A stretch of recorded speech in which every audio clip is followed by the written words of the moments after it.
ಜನವರಿ 26ರಂದು ಗಲ್ಲಿಗೇರಿದ ಸಂಗೊಳ್ಳಿ ರಾಯಣ್ಣನ ಕಳೇಬರವನ್ನು ಅಲ್ಲಿದ್ದ ಅವನ ಅಭಿಮಾನಿಗಳು ದೇವಲೋಕದ ಪಾರಿಜಾತ ಪುಷ್ಪಮಾಲೆಯಂತೆ ಎತ್ತುಕೊಂಡೊಯ್ದು ಸಮಾಧಿ ಮಾಡಿದರು.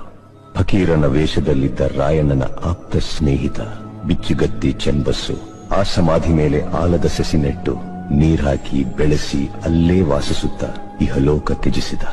ಅಂದಿನ ಆಲದ ಸಸಿ ಇಂದು ಬೆಳೆದು ದೊಡ್ಡ ಹೆಮ್ಮರವಾಗಿ ನಿಂತಿದೆ.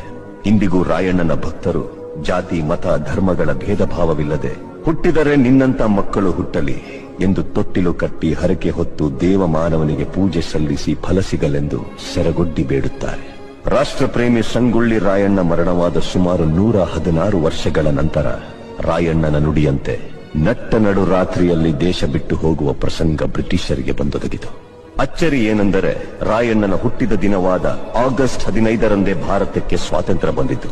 ಗಲ್ಲಿಗೇರಿದ ದಿನವಾದ ಜನವರಿ 26ರಂದೇ ಭಾರತ ಗಣರಾಜ್ಯವಾಗಿದ್ದು, ದೇಶಪ್ರೇಮ, ಸ್ವಾಮಿ ನಿಷ್ಠೆ, ತ್ಯಾಗ ಬಲಿದಾನಗಳ ಪ್ರತೀಕ ರಾಯಣ್ಣ, ಕ್ರಾಂತಿವೀರ ಸಂಗೊಳ್ಳಿ ರಾಯಣ್ಣ.